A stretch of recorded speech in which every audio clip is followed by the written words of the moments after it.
جب ساری دنیا خلافت عثمانیہ کو مٹا دینے پر تلی ہوئی تھی، ایک شخص ایسا تھا جو تنہا ان کے سامنے چٹان بن کر کھڑا رہا۔ اس نے اپنی قوم، اپنے دین اور اپنے رب کے لیے سب کچھ قربان کر دیا۔ تاریخ نے اسے ظالم کہا، سیاست نے اسے خطرہ کہا، مگر امت نے اسے آخری محافظ کہا۔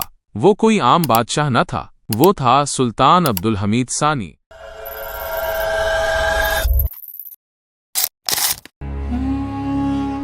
سلطنت عثمانیہ کا آخری طاقتور سلطان عبدالحمید ثانی۔ تمہید: 19ویں صدی کا وہ دور جب اسلامی دنیا کمزور پڑ چکی تھی، خلافت عثمانیہ زوال کی طرف بڑھ رہی تھی، بیرونی دشمن سازشوں میں مصروف تھے اور اندرونی بغاوتیں جڑیں کاٹ رہی تھیں۔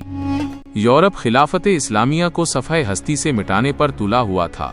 ایسے میں ایک مرد مجاہد نے تخت خلافت سنبھالا، جس نے نہ صرف سلطنت کو ٹوٹنے سے بچایا بلکہ اسے نئے طرز پر منظم کرنے کی کوشش کی۔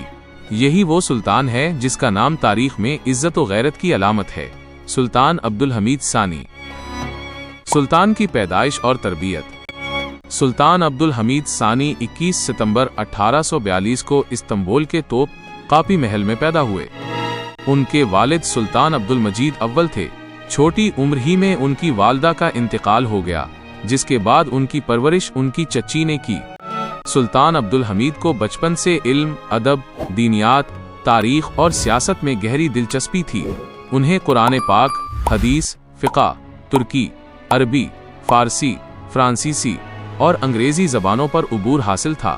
ان کی شخصیت میں سادگی، متانت اور وقار نمایاں تھا۔ تخت نشینی۔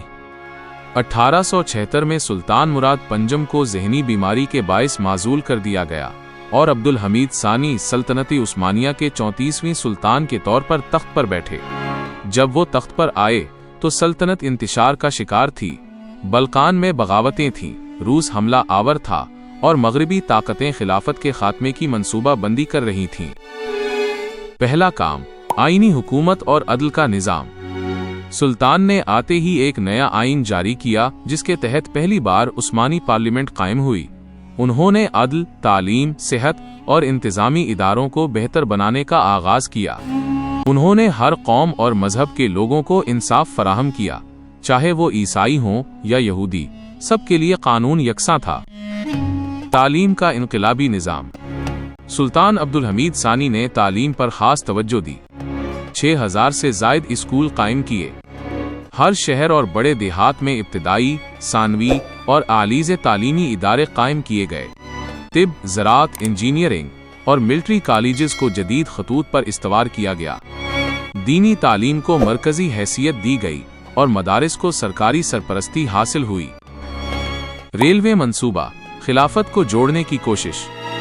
سلطان کا ایک عظیم کارنامہ حجاز ریلوے تھا، جو دمشق سے لے کر مدینہ تک بنائی گئی۔ اس کا مقصد حجاج کرام کو آسانی سے حرمین شریفین تک پہنچانا تھا۔ یہ ریلوے خلافت عثمانیہ کے اتحاد، اسلام سے محبت اور مسلم دنیا کو جوڑنے کی زندہ مثال تھی۔ برطانیہ اور فرانس نے اس ریلوے کو خلافت کے لیے خطرہ قرار دیا۔ فلسطین کا سودا نہ کرنے والا سلطان۔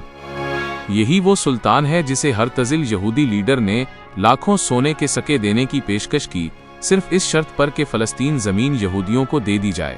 سلطان نے دو ٹوک الفاظ میں جواب دیا، یہ زمین میرے جسم کا حصہ ہے، میں اسے تمہیں کبھی فروخت نہیں کروں گا، خلافت ختم ہو جائے، مگر میں مسجد اقصیص کا سودا نہیں کروں گا۔ یہ جملہ آج بھی مسلمانوں کے دلوں میں غیرت جگا دیتا ہے۔ مغرب کی سازشیں اور اندرونی غدار۔ سلطان عبدالحمید کی طاقت، بصیرت اور اسلامی سوچ مغرب کو ناگوار گزری۔ برطانیہ، فرانس اور یہودی لابی نے اندرونی عناصر کے ساتھ مل کر سلطان کے خلاف زہر پھیلایا۔ اتحادیان ترقی و ترک، ینگ ٹرکس نامی گروہ نے مغرب کے اشاروں پر چلنا شروع کیا۔ سلطان کے خلاف نفرت پیدا کی گئی، انہیں ظالم اور آمر کہا گیا اور بالآخر 1909 میں ایک فوجی بغاوت کے ذریعے انہیں معزول کر دیا گیا۔ معزولی کے بعد کی زندگی۔ معزولی کے بعد سلطان کو سلیمانیہ کے قصر میں نظر بند کر دیا گیا۔ انہوں نے تمام عمر قید میں گزار دی، مگر کبھی اپنی خلافت کی بے حرمتی نہ کی اور کبھی ظالموں کے خلاف شکایت نہ کی۔ 1918 میں ان کا وصال ہوا۔ انہیں فاطمہ سلطان مسجد کے قریب دفن کیا گیا۔